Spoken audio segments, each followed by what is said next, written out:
You're muted. Yeah, got it. So since we are already recording this, and I know this is going to be available for folks who aren't able to make it, I want to be respectful of everybody's time who was able to show up here already. Like I said, my name is Kaliko Castillo. I'm the president of the board for the Minority Cannabis Business Association. And we're here today to talk about the Connecticut Cannabis Business Accelerator. Specifically, this is an info session around our program manager role, which, as I was saying, is going to be integral in making sure that we can help set up a super successful cannabis accelerator program for the social equity licensees in the state of Connecticut. So this is going to be a really exciting program. I see people are trickling in, but I am going to go ahead and kick it over first to Dale Sky Jones from Oaksterdam University to introduce herself, and then anyone else from the team. Let's go ahead and just do a round of introductions, and then we can go ahead and start rolling in to the actual info section. Dale, if you don't mind introducing yourself. Hi, everyone. I'm Dale Sky Jones. I am the Executive Chancellor for Oaksterdam University. I'm also the project manager for the Connecticut Social Equity Council Accelerator Program, and I will pass it to Sarah B. Thanks, Dale.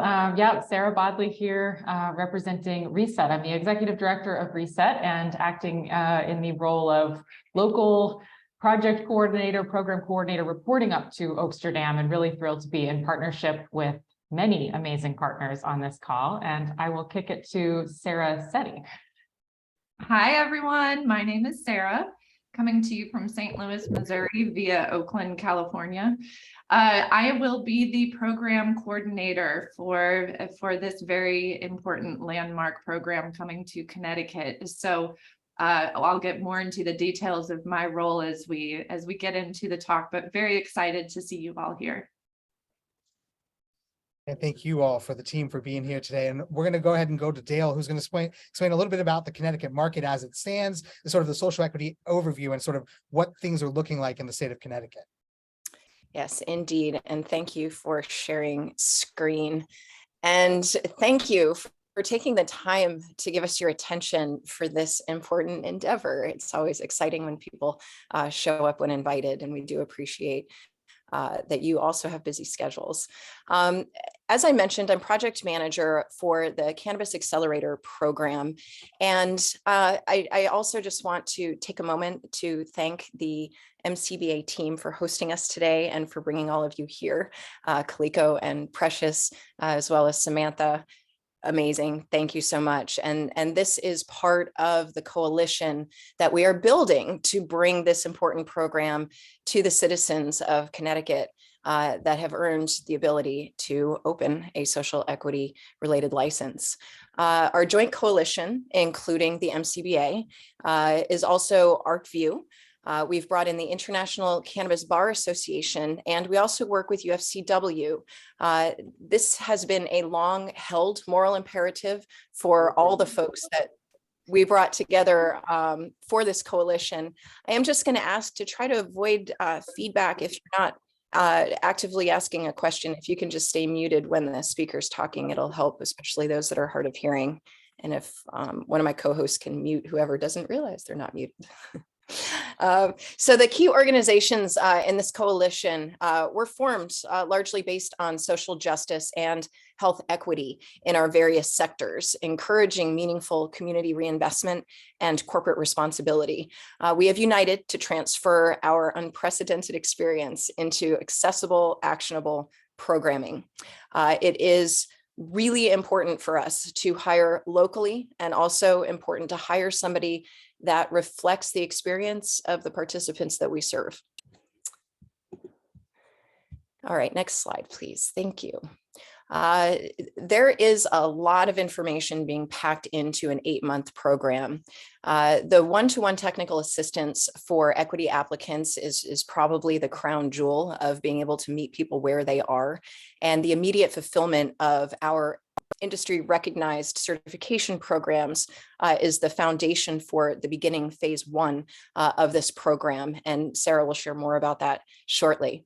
Connecticut's limited licenses require a robust ecosystem for success. This project will support sector-wide knowledge and Connecticut-wide coordination. It's not just about investing in the individual who has earned the right to open a license. It's also about investing in these disproportionately impacted communities, those that have been hardest hit by the war on drugs. One note on equitable workforce development. It is a crucial component of the cannabis legislation in the state, and startups will be tasked with creating well-organized pathways to employment for individuals impacted by the war on drugs or residing in DIAs. It's jobs. Building an effective team, policies, and building employee training programs are challenging for any entrepreneur. So we're going to work with different coaches for wraparound student services. And I mentioned the importance of meeting verified equity applicants where they are. Part of your role as that program manager is identifying specific barriers for certain people. It's different for everyone. And it might be childcare for that mom. It might be technology support, which we are able to help with. We built modest technology support into our budget to make sure that folks could join from a smartphone and they have Wi-Fi to do so. Also, and most importantly, the community building outreach opportunities.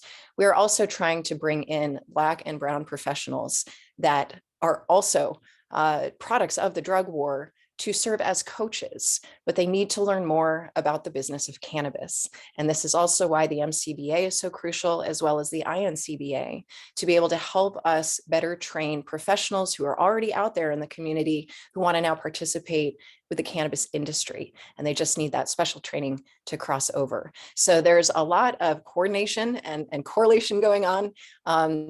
Most importantly, you are the champion for the participants. That is what we need you for. And with that, I will ask for the next slide and turn it over to Ms. Sarah Bodley. Thank you. Thanks, Dale. Yes, I'm truly just in awe of all of the partners that Dale has talked about, and I'll speak a little bit about some of them as well as we get into a little bit more of the details of this program and the timeline. So the Accelerator program will include 3 key components, which you see here. Obviously, learning the business of cannabis is crucial for everyone involved. Crafting a viable business plan that can be operational within a pretty short turnaround time. They've got 14 months from the date that they apply for their provisional license until they have to stand up that business. So we want to make sure that they're crafting a plan that they can implement quickly, and then certainly finding funding that can support their business growth. Dale spoke already about how important community is, and this initiative being implemented in partnership with so many national partners and local partners. So you've heard about some. I'll just briefly call out that our local network also includes experienced entrepreneurs from cultivation to retail and multiple different license types. And we've also been working with industry-specific folks in accounting, legal, workforce, and investment throughout the state who are really excited to join forces now and kind of tap into this larger national network. But to get a little bit more into kind of the phased approach that we're taking to this program delivery. So the first phase of the Accelerator is really to learn more about the cannabis industry and to dig into the challenges of building a new adult use supply chain in Connecticut. So we've actually already started some of these activities. Oaksterdam has a wealth of resources to pull from. So just a couple of weeks ago, we started with a series of webinars led by leading cannabis industry experts from Oaksterdam, as well as other operators from licensed cannabis businesses. And during the webinars, we're discussing what it is that makes this industry so unique compared to other industries. Oftentimes, even entrepreneurs with tons of experience in other sectors can really underestimate the challenges of starting and running a cannabis company. And so this series is really about helping unpack why that is and the specific challenges that they might come across depending on what type of license an applicant is pursuing. And so the other thing that's going on in phase 1 is that we're starting to assess where every applicant is at in their business planning process through a combination of surveys and interviews that'll be ongoing for the next month. And this will really help us to tailor what comes in the next couple of phases of the program. So once everyone has that solid foundation of cannabis knowledge, we're shifting our focus towards that viable business plan. And so this will start phase 2 in March of 2023. And during this phase of the program, we're going to have a coaching program. Dale mentioned this, and this is really designed to walk applicants through the process of writing their fully formed business plan, including a mission statement, an overview of the business model, really analyzing their industry, their competitive landscape, marketing, finances. We're really trying to give a very holistic approach, but very hands-on. So along the way, they're doing the work, they're doing the research, and then they're immediately putting that into their plans. Everyone participating in the Accelerator program will be assigned to a small group, a cohort of 5 to 6 individuals. And this is based on the assessments and understanding where they're at in the process, as well as what type of license they're applying for. So each of those smaller cohorts will be assigned a coach who has experience planning and launching a business, and specifically in that license type. And so while that program is underway, we'll also be doing some in-person things here at Reset in Hartford, Connecticut, which is where I'm sitting right now. And during these events and opportunities, the groups will come together because they also, of course, have an opportunity to learn from each other, how they're tackling the common challenges and building community among these teams as well. So finally, we get to phase 3. Once participants have that business plan or almost have that business plan completed, then we're going to launch the fundraising phase of the program in June of 23. And in this segment, we'll be hosting a series of webinars to help folks learn the key concepts of cannabis business finance, get acquainted with the different funding sources and the life cycle of fundraising for cannabis. They'll also get advice from the ArcView group partners on developing and refining their pitch to potential investors in this industry. And then as those webinars come to a close, ArcView's consultants are also going to be providing direct support to each team to help create pro formas specific to their business. And so the participants who get through all of these steps and have a fully formed business plan, a pitch deck, and a pro forma ready at the end will have a couple of different opportunities to pitch to actual investors who are ready to invest in a couple of both virtual and one live event in Connecticut. Along the way, there's going to be other things going on. So there will be, the in-person events you heard a little bit about, and plenty of chances to build community with other industry leaders, service providers locally. There will be facilitated introductions and more general kind of networking opportunities. And then lastly, there's also some pro bono and low bono services available on the legal side from INCBA and other partners, which we're still, bringing that part together and really excited to keep forming the structures around that. So I'm going to actually skim through this so we can get to the good stuff. What would you be doing in this role? But I will just say, our team at Reset, which is where this program manager position would be housed, is really built on community. We're so excited to bring, this ethos that we've had in Connecticut for a long time, really leaning on local partners, collaborating, working together to bring the best of what's out there to our local community. And our team is growing, but we are small and mighty. So I think that's important context for you to be considering, stepping into this place. And so in 2023, the core Reset team will be myself, our executive director. We have an operations and development manager, Amy. There are 2 folks that are focused on our food work. We have a food incubator, food accelerator. So Steph and Catrice are our go-to people for that. We most recently hired a fellow named Varun, who's a co-op navigator fellow. Very excited to see what the parallels are in the cannabis space there. And then we will also be engaging one new other team member that's helping on the administration of all of our programs. So there would be some support coming from the entire team to make sure that we're collectively executing this work. So I'll pass it to Sarah Setti to kind of give you a bit of the overview, and then we'll go into the weeds. Yes, so exciting. So Dale mentioned the word champion earlier, and this person really is going to be the champion for the entire program. This is a first of its kind program, and what we are doing is creating a container in which for lots of good things to happen. So at the highest level, these are the buckets that the program manager role will entail. Project management, you'll need to be a task master for sure, be able to communicate well, communicate with many, and be able to bring this project through its many different stages, be very organized, and be able to execute in a way that brings it to success. Secondly, coalition support and community building. So it was mentioned our coalition partners. We meet regularly to design this program, and during the implementation of it, we will continue to be meeting regularly. You will be part of those calls. And then there's the community building part of it as well. So you will be the face of this program in the local community there. There are many people who are super excited about this and want to participate. So they are going to be coming to you for that. And then finally, the most important part is that direct participant entrepreneurial support and engagement. So you'll be working directly overseeing the participants. We'll have 35 cohort members, and then we'll have, the extension of them is their team. So each cohort seat will represent one business. So it's an exciting opportunity to develop something that's never been done before, as is cannabis, right?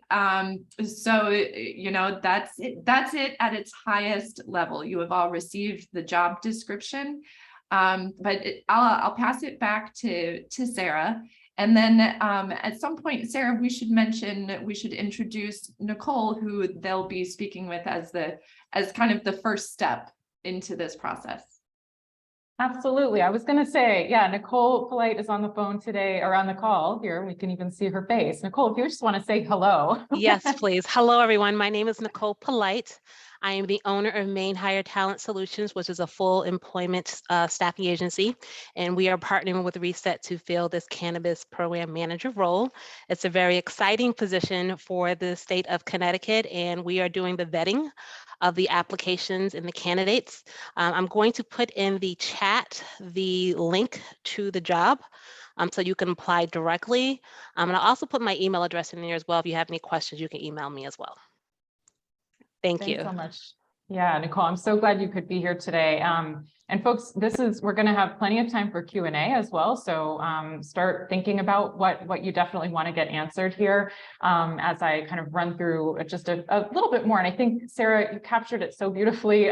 This is just, we thought we would share sort of a snapshot of what we imagine a week in the life of this role would look like. Again, you've probably reviewed the job description. If not, we'll let you go read that line by line, certainly. But I think the high level things, I think, you heard participant communications. You will be the primary point of contact, really the first go-to person. And lots of other go-to people exist in this network, but we need the human that can hold space for all these people, particularly, the entrepreneurs are going to be navigating a lot of different questions, resources, challenges along the way. And so that's really crucial. You might be fielding inquiries over any number of different platforms, phone calls, texts, Slack channels, who knows, but, being ready and willing to just address those issues as they come up.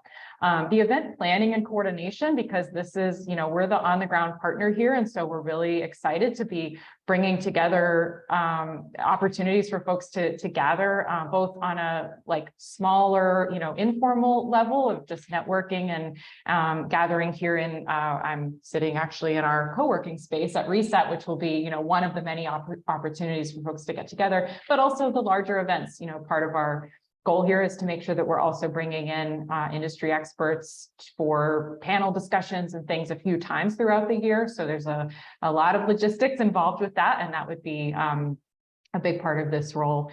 You heard about the meetings with our coalition partners. I think it's just as important as with the participant communications is to make sure that you're building those same relationships with our partners who are passionate and ready to, dive in. The data collection and reporting, this is a state contract. There's a lot of information that we are going to be keeping track of, and we're using excellent tools to do that, but an ability to, manage those tools and really spend some of the time on just making sure that data is accurate and entered in the right places. Maybe not the most sexy part of this job, but really, really important. And it's giving us a ton of insight as we go through about, how are we doing? Are we doing what we set out to do? So don't want to sugarcoat that part being very important. And then I think the last bullet here, this is a new program. You'll be a big part of representing it and really building and envisioning and imagining what the future holds, and being able to, hold space in public settings, speak to the program, represent this entire coalition. And so, hopefully you're comfortable and enjoy being in groups of people and, engaging in that way as well. I find it to be one of the fun parts, actually, is getting to go out and interface with all kinds of different partners. I also want to note here that there's a level of flexibility really needed for this role. It's full-time, and there'll be some nights and weekends needed because that's when some of the classes are happening, when the events are happening. That being said, I think we're all on board with the need for work-life balance and flexing your schedule so that you're not suddenly working 90 hours a week, but, making sure that everything's getting done and around the needs of the coalition and the members of the program. And we're all spread out. So we're already, we're used to working. I think we're getting even better with different time zones and all of this. So just know that a level of flexibility is needed. And we're all really good at working around those needs, I would say. And I think I've covered the details there. The last thing I'll just hit quickly then on the timing. So you heard we're already underway with this program. And so we are really itching to find the right person and get you onboarded as quickly as possible. So I would encourage you, if you're thinking about this, if you're considering it, please get your resume over to Nicole. I would say by Monday. If you can do that, that would be wonderful. We're already kind of underway with some of the interviews and would love, in an ideal world, for the start date to be January 6th. So we are aggressively excited about getting this position filled, and really grateful that you all took the time to come out. With that, Sarah, Dale, did I miss anything before we open it up to Q&A?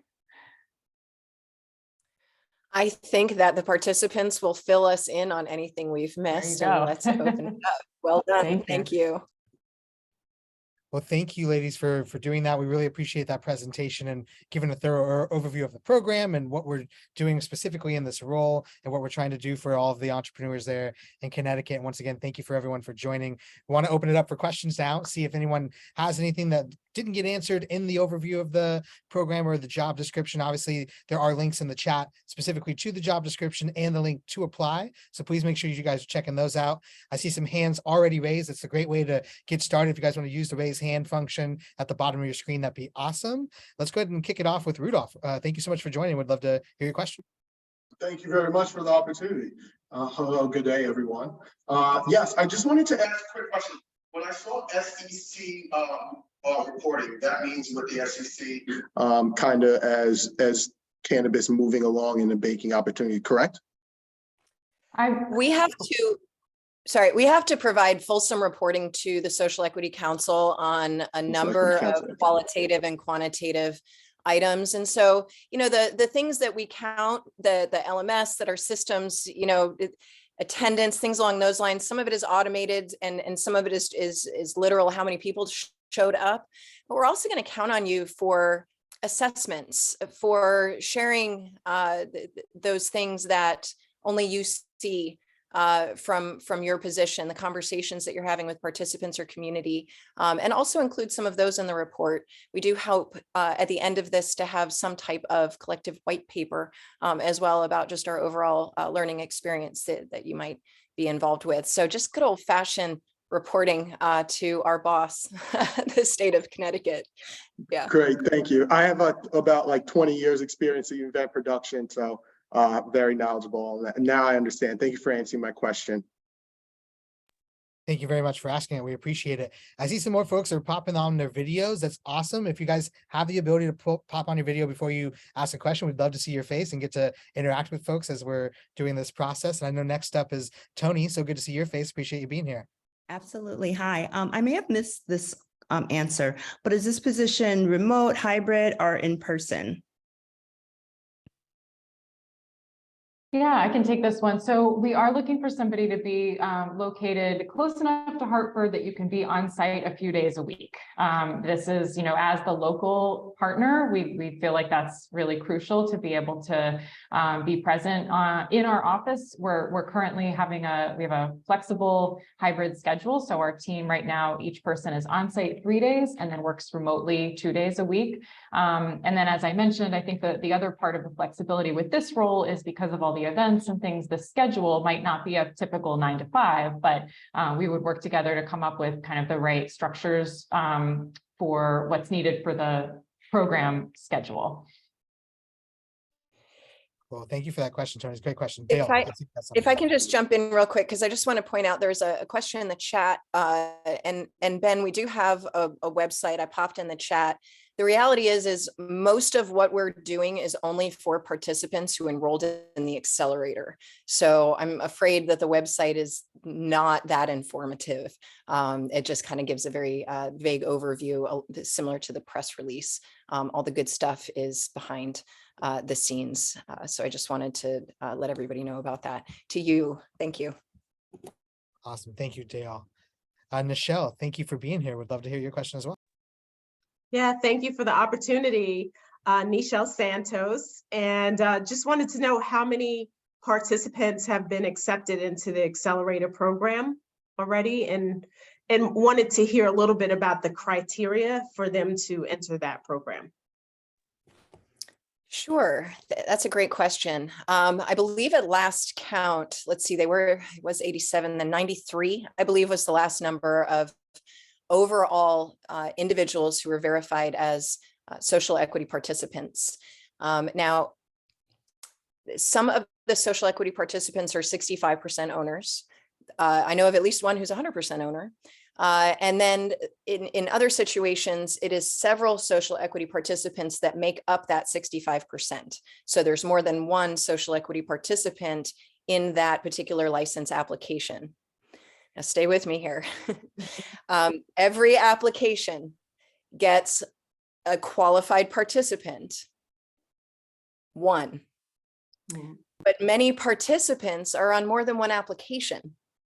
And so we're finding that with the spread, we're so far able to have everyone enter that's raised their hand. There is a cap of 35 on the cohort, however. And I haven't looked this morning, but as of last night, we were close to 30. So we are approaching full, and then we'll go to a wait list. And at that point, Connecticut will determine if they want to run a second cohort.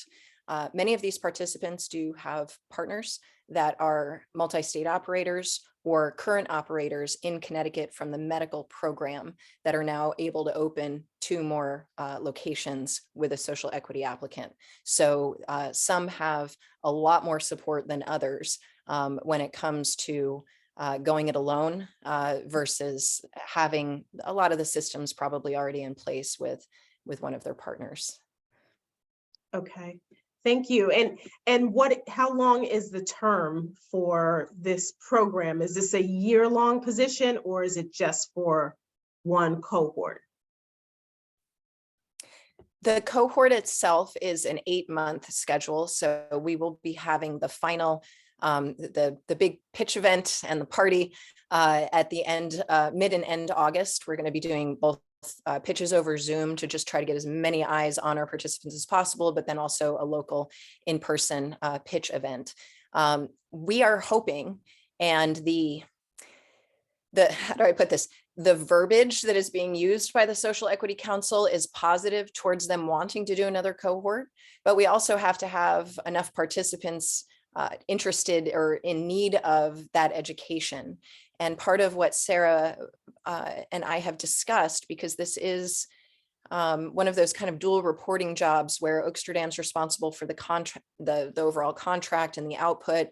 There's going to be a lot of like crossover training that happens to make sure that you also understand how to navigate within Oaksterdam's programs. But ultimately what Sarah is endeavoring to do and what we've discussed is the importance of this not necessarily being a temporary post. We cannot guarantee it. It is the nature of government grants and contracts. However, because Reset is doing so many important things locally, that even if there's not immediately another cannabis cohort, maybe that one doesn't start until the end of the year, that there's other work that Reset has that you would be able to transition to. And it's part of why we decided to structure the reporting structure this way. And Sarah, feel free if you have anything you want. Yeah, Dale, that was spot on. And Nichelle, I appreciate the question. Also, I will add, because I didn't drive this point home very much at the beginning, sort of what Reset's all about, because we are not a cannabis exclusive, in fact, this is our first foray into having an industry specific program on cannabis. We have had a few clients come through that are cannabis focused. Both of them are, at least one is confirmed enrolled. And I think I saw the other one on the list. I'll have to double check, but it's really exciting to, we've had these folks interested for a couple of years now as this legislation has been coming through. So we have no doubt there's going to be more need for support. But more broadly, as Dale said, we're doing a lot at Reset. So our mission is to support social enterprise companies. And by that, we mean for-profit entities that are driven by a positive social or environmental or cultural or any kind of impact, making the world a little bit better in some way. And so I really feel that this work aligns beautifully. The whole focus on social equity at the outset was just really exciting. The fact that we had already had some clients that were asking us for this support really resonated. And I mentioned a couple of our team members are focused on food. I'll just briefly say that is a huge part of our work right now. We have a food incubator, a food accelerator. We're introducing a digital marketing program. And then there's a whole retail component, and there's a lot of interesting just alignment, especially I would say between the food and the cannabis spaces, even in the sense that our foodies are asking us, how do I include cannabis in some way in my business? So to Dale's point, I think my hope would be if you were in this role and wanted to find another way to continue with Reset, regardless of whether the cannabis funding exactly continues in this way, there are hopefully going to be opportunities. And lastly, I will note that in my budget, I did make sure that we have the whole calendar year of 2023 will be covered, because there's definitely going to be some, exit needs as the program winds down. So that much is certainly a commitment that we have. And I hope that that's helpful for a little bit more context about Reset. Yeah, thank you very much, Sarah and Dale, for that. And Nichelle, thank you for your questions. Any additional thoughts on that or questions? No, you guys answered it very thoroughly. Thank you. And congratulations. It's a fantastic program. Thank you very much. Appreciate it. Rudolph, looks like we sparked another question in you. Feel free to jump in here. Yes. Will there be I see Dale smiling. Thank you, Dale. I'm very excited about this position. One question, will there be travel for the position outside of the state of Connecticut? Because I just see that important as meeting with other let's say tri-state area regions to know how to, I guess, meet with different constituents, et cetera, different companies, because there are outside MSO operators, and just wanted to ask that question, would we be traveling? I'm 100% okay with it, but I just wanted to make sure. The travel that I could see you doing, we're trying to open up opportunities because each operator, each applicant is in a different place and space, right? And so those that are ahead of the game, maybe, self-motivated, accelerated, whatever, nights and weekends type, that if we can provide additional opportunities to get them in front of investors before our pitch event, because they're just ready already. We do have agreements with ArcView, with Merida Capital, if they have an event, and as well as MJ Unpacked. And I have one more that I'm poking with a stick that happened a little earlier in some cases in the year, and a couple after, because maybe you don't get it the first round and you learn a few things and tweak your. So I can see potentially the project manager traveling to New York for an ArcView event or potentially Las Vegas. But for the most part, Oaksterdam has a team all over the country. Most of us are going to be virtual, and the beauty is if there's something happening, there's also somebody relatively local as well. You can see we've got Missouri, Oakland, Connecticut, well, a couple Connecticut's in here. But for the I almost called it hand-to-hand combat. Sorry, this isn't politics. This is advocacy. Advocacy is a more civilized form of politics. We really need you to focus in and on Connecticut. And with building the local ecosystem as much as possible. But I agree with you. It also means bringing in outside supporters, and we can do better events and more things as well if these other folks that are doing it well already, if we can leverage our resources with them and have them also step up and step in, and that takes outreach. So yeah, thank you, Rudolph. One more question. I currently work with some social equity applicants already in Connecticut because I'm in business development. And I wanted to ask a question. Are we packaged basically, long question short, can a person in the Accelerator program go outside of our network? Let's say if they need capital funding, et cetera, et cetera. Okay. You get it where you can get it. I know that. As long as it's not predatory. Let's make sure, it's legal and a good idea for you. But no, there are definitely folks that have already come in with resources. Sometimes it's friends and family. Sometimes it's mortgaging their house. Sometimes it's their grandmother's house. Those are the ones that worry me because we want to make sure that we're standing up the business in 14 months and they have access as well to grants from the state. And participating in the Accelerator. This is not in writing yet, but it's been inferred and promised, if you will, that anyone that participates in the Accelerator program and completes it, not only are you going to get amazing life skills for when you need more money in 3 years to go, reinvest in your company, but the APR itself will be reduced up to 1.5% on the loan that the state gives you. Okay. So there's a bit of a carrot there for folks to both take and complete the Accelerator in that financial sense. One more question, because I know for certain applications, there's like a timeline for fee structure of fees. Let's say for, I know, tier 1 cultivation license for 100,000 square feet, they had to already put in the $3 million for their license. So with getting on the timelines within that program, we're going to be helping the clients too within their structured timeline. And are we missing any timelines throughout this year? So if I understand your question correctly, we are helping any and all equity participant that raises their hand to do so. And there's going to be 2 layers there. We'll have the social equity Accelerator students, the ones that have enrolled the 35 cohort, the cohort of 35.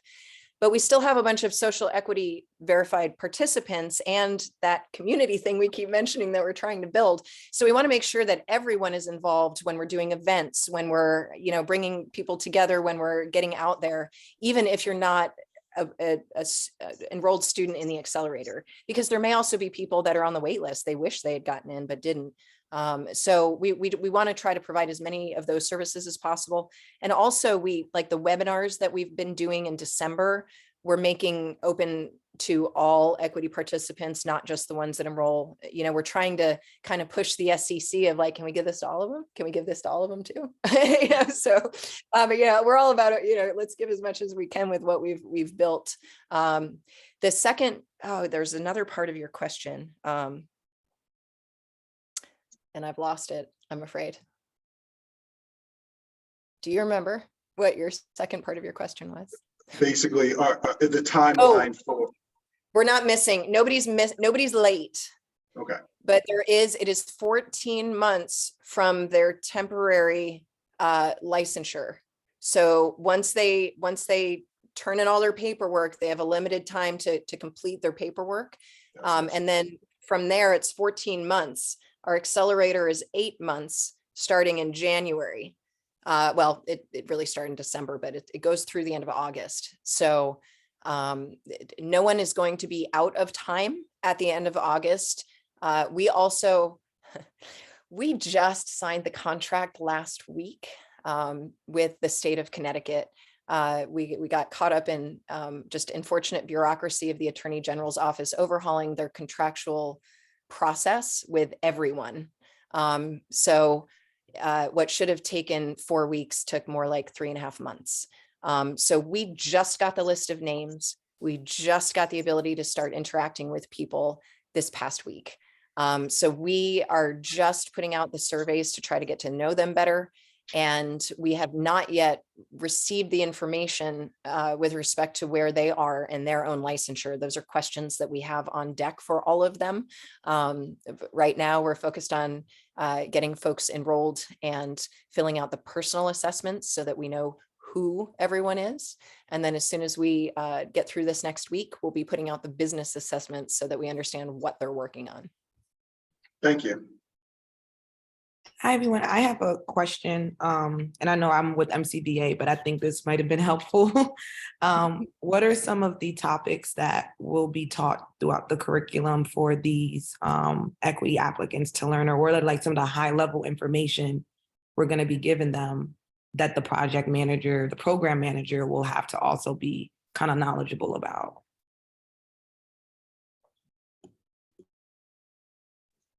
Thank you for that question, Precious. And it's funny, the slide deck that I spent way too long on, it's like so awesome to see it again. So I was like, I spent too long on that thing. I'm glad it's getting recycled. There's a whole bunch of slides on there that we didn't show you that really dig into exactly what's in the program. We start with an accelerator, basically a fast track Oaksterdam Business of Cannabis program. That is predominantly held, well, it's held entirely over Zoom. We have Zoom classroom facilitators, and we're hoping to hire to have you join that classroom so that you're receiving the same information and utilizing the same, verbiage and concepts as the students, and also so that you can get to know people. It's nothing like seeping with our students to really learn personalities and predilections, and also hear about barriers. Some of the questions that come through, you learn a lot as well. That course is written, so you're not going to be responsible for producing any of this curricula. And the partners that we mentioned earlier, along with Cougar Acres Consulting, who's been working with Oaksterdam for, oh gosh, I've lost count, at least 10 years, to help us with program development. Natalie Darvis is our chair of business, and Tara Bonhorst is a subject matter expert who is almost call it a curriculum swap. Each of our partners come with deep experience in bringing people to fruition. So phases 2 and 3 are about building the business plan. So we're really just talking about, an old-fashioned pitch. You need the plan written, and you need the pitch deck completed. And then ArcView comes in with their pro forma magic. We are talented at surrounding ourselves with folks smarter than us, and we have done it here with this particular endeavor. And so having experience with pitching, with business plans, with pro formas is certainly helpful. But we don't expect you to be the expert in everything. What we really need you to be good at is the care and concern for our constituents, and ensuring that the program is meeting their needs, that the program itself is operating functionally the way that it is supposed to, and that people are getting the resources.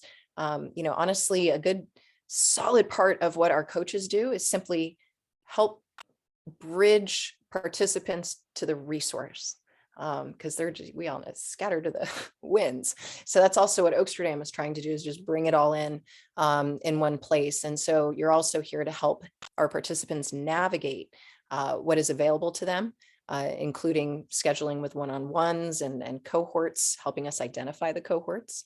And then it's also interacting, as we said earlier, with the community. So having EQ, not just IQ, is really important. Anyone want to add to that? By all means. Great question. I know I could get way more specific with the with the work plan, but then I'd be so deep in the rabbit hole, you'd hate me. Eric, you popped off mute. You wanna pop in? Yeah, if I could add, the project manager would have access to all of our curriculum materials, and a lot of those things are also available in the self-paced program.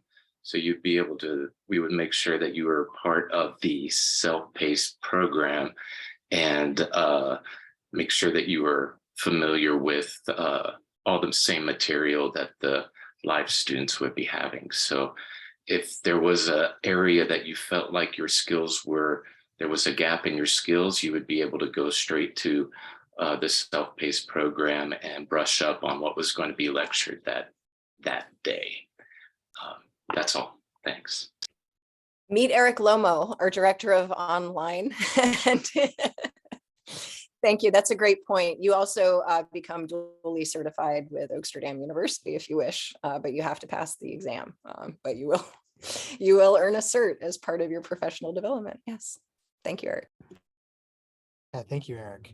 All right, open it up for any last questions or comments or anything else. We really appreciate everybody engaging in this and asking questions. Tony, to you, go ahead, please. I do have one final question.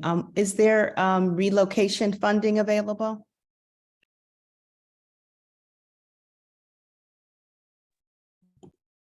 Yeah. You want me to? I was just gonna say, we honestly hadn't contemplated it, Tony. And it's a good question. I think also just because of the nature of the position, there's usually for the, at least in my experience, and granted it might be limited, for relocation with companies, there's usually a year-long minimum when you're paying for the cost of relocating. And because we're not sure this is going to be past a year, it's difficult to, because we'd have to carve that out of what we're offering to participants as far as their budget. I think if there were somebody that we're trying to get, we'd certainly help open up the networking, but I'm not sure. I'm not even sure what the normal rate is. The last time I moved for a company was over a decade ago. So I'm afraid I'm a little out of Like 3,500. That would be like 3,500, 4,000. Oh, okay. Well, Yeah, not we've as, seen not up as to 5,000. It really, awful as I thought. Okay. Yeah. yeah, and it really fluctuates. And there's also definitely stipulations in that generally when you're paying for relocation assistance. If I could just add one other, so agree with what Dale just said, and unfortunately, we are limited by what we have available right now, but because of, we know it's also a really quick turnaround. So, if it's the right fit, I think I would certainly contemplate what a more of a smooth transition would look like if someone has to move to a new city, then, recognizing that may take some time. And if there's a need for the first few weeks or month to be virtual, provided that we're still able to execute everything and can really work well on making sure that that's doable. I think we would contemplate that for the right fit, if that would make a difference. So. And thank you for that question, Tony. Really appreciate that. Anyone else want to jump in here before we wrap up? This has been really awesome. Really appreciate, like I said, everybody engaging and asking questions, for taking time out of your afternoon today to join us and to learn more about this program and this position. If we can, maybe throw the links in the chat one more time for the job description and the link to actually apply. I want to make sure folks got that. Please make sure you're looking in the chat here. And then also, I'll put my contact info here in the chat. And if anyone else from the team wants to throw theirs in there, please feel free to reach out with any questions. We'd be happy to follow up and point you in the right direction with any answers. But we very much appreciate you guys taking time. This is going to be a very important role, a really important opportunity for all of our organizations that are working on this, but especially for the cohort members that we're going to be able to help in Connecticut and really help put them on solid footing to really grow their businesses into the next level and really build generational wealth. So at MCBA, this is something that's obviously core to our mission. Really excited to be working with Oaksterdam and Reset and the others on this program. program, and really look forward to figuring out who it is we hire and bringing someone onto the team and working with you guys more in depth. But thank you again for all of your guys' time today. Please make sure you click on the links to follow for the description and the application. And then please feel free to reach out if there's any other questions after we end today's session. Thank you, everybody, for showing up. Appreciate your time. Have a great day and look forward to Thank chatting with you guys you. soon. Thank you, Thank you. everyone. Thank you, you, everyone. everyone. Thank you, Have a good Kalika. night. and Be sure to apply before, I think. Thank you, guys put a everyone. date on that. What was the date to submit your resume by, if by chance? Monday would be our preference to get you interviewed quickly before the holidays hit and everyone hopefully gets a little bit of rest. Absolutely. So that everyone could have some flexibility to do the interview with main hire either Monday or Tuesday or Wednesday, so we can have it over to Reset by Wednesday afternoon, the latest. Thank And you. if you don't hit the deadline, still send it because, Yeah, you know, we may not have absolutely. found it right away. Please do share if there's another professional in your circle that maybe just hadn't heard about this yet. Kaliko, were you going to be able to have a recording of the, just the Yeah, recording? so of we the- recorded the info session today. What we'll do is we'll send another email blast out that reminds folks that weren't able to make it. And then we'll also make sure that anybody who wasn't able to actually attend today gets this recording. And then, yeah, we'll do at least one more blast today or maybe Monday as a last minute, turn your thing in now sort of thing. But yeah, we'll make sure folks get this. Yes, but do hurry up. Thank you. All right. Thank you, everyone. Good you. speaking with Everybody. you all. Thank you. Happy Thanks, holidays. everyone. Yes.